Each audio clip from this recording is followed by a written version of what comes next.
Hello everyone, Radhe Radhe, जय श्री कृष्ण, जय माता दी। आप सभी का एक बार फिर से स्वागत है हमारे चैनल नटखट लड्डू गोपाल पर। आप सभी को नवरात्रि के तीसरे दिन की हार्दिक शुभकामनाएं।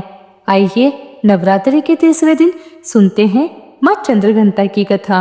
माँ दुर्गा की तीसरी शक्ति है माँ चंद्रघंटा। नवरात्रि में तीसरे दिन इन्हीं देवी की पूजा आराधना की जाती है। देवी का यह स्वरूप परम शांतिदायक और कल्याणकारी है।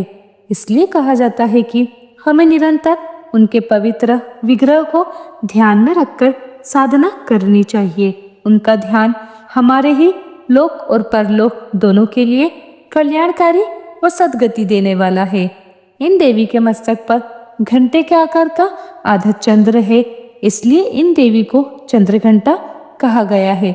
इनका शरीर सोने के रंग के समान बहुत ही चमकीला है।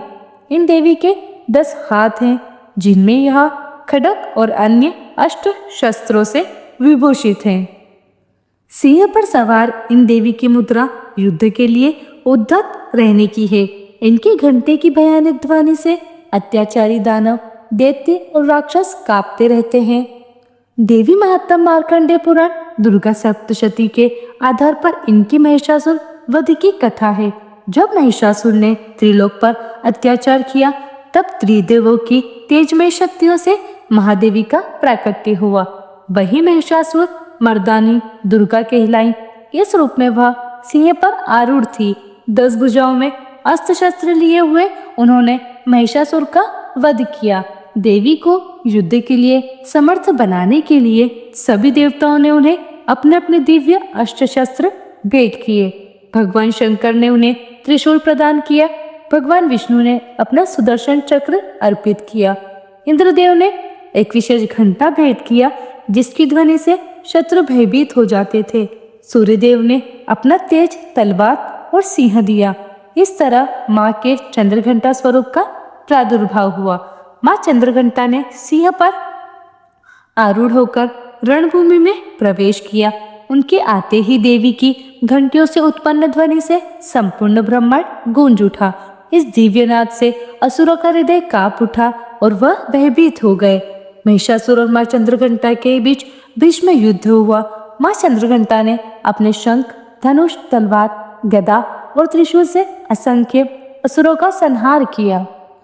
अंततः माँ ने महिषासुर का भी वध कर दिया और तीनों लोगों को उसके अत्याचार से मुक्त करा दिया। माँ चंद्रघंटा की यह कथा संदेश देती है कि चाहे दुष्ट कितना भी बलवान क्यों न हो, धर्म और शक्ति से युक्त माता सदैव उसे परास्त करती है।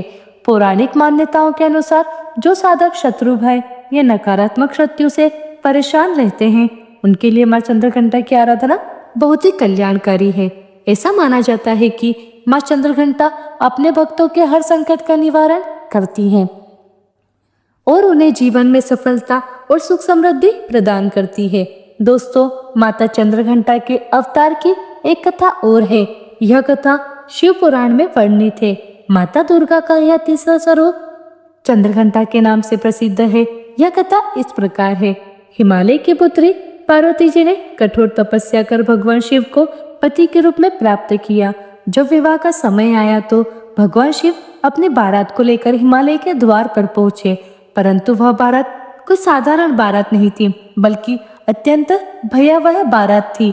शिव जी ने शरीर पर भस्म लगाई हुई थी, गले में सांपों का हार था, जटाओं से गंगा बह रही थी, मस्तक पर अग्नि प्रज्वलित थी, साथ में भूत प्रेत पिशाच योगिनी और विचित्र स्वरूप वाले गणों की भीड़ थी।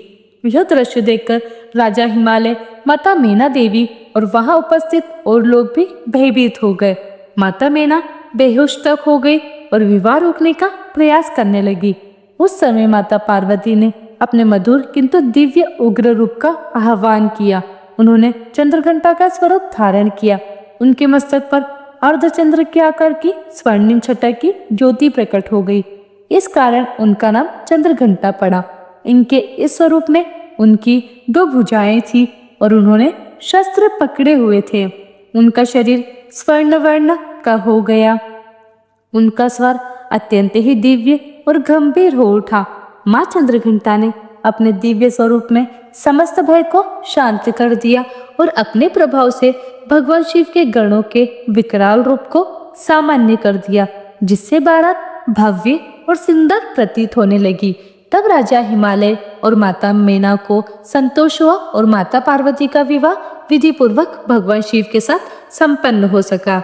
माँ चंद्रघंटा की पूजा के लिए सुबह स्नान करके स्वच्छ पीले या सुनहरे वस्त्र धारण करें, घर के मंदिर को गंगा जल से शुद्ध करें, माता चंद्रघंटा की प्रतिमा या चित्र को स्थापित करें, पीले फूल उन्हें अर्पित करें, विशेषकर गेंदे के फूल, धूप दीप और गंध भी चढ़ाएं।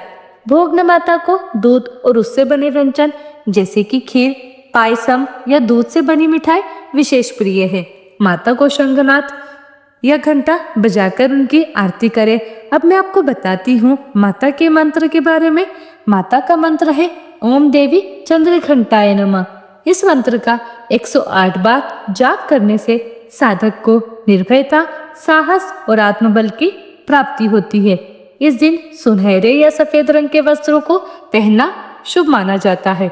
इससे साधक के जीवन में शांति, समृद्धि और सौभाग्य आता है। माता चंद्रघंटा की कृपा से भक्त के जीवन से भय और संकट दूर होते हैं। जो भी सच्चे मन से इनकी आराधना करता है उसके जीवन में साहस, आत्मबल और शांति का वास होता है। तो चलिए नवरात्रि के तीसरे दिन माँ चंद्रघंटा की आराधना करते हैं और उनके दिव्य आशीर्वाद से अपना जीवन मंगलमय बनाते हैं। या देवी सर्वभूतेषु माँ चंद्रघंटा रूपेण संस्थिता, नमस्तस्यै नमस्तस्यै नमस्तस्यै नमो नमः। तो यह थी हमारी आज की कथा। आपको माँ चंद्रघंटा की यह कथा कैसी लगी कमेंट करके जरूर बताइए। अगर वीडियो अच्छी लगी हो तो लाइक जरूर करें। मिलते हैं आप सभी से अगली वीडियो में। तब तक के लिए आप सभी को राधे राधे, जय श्री कृष्ण, जय माता दी।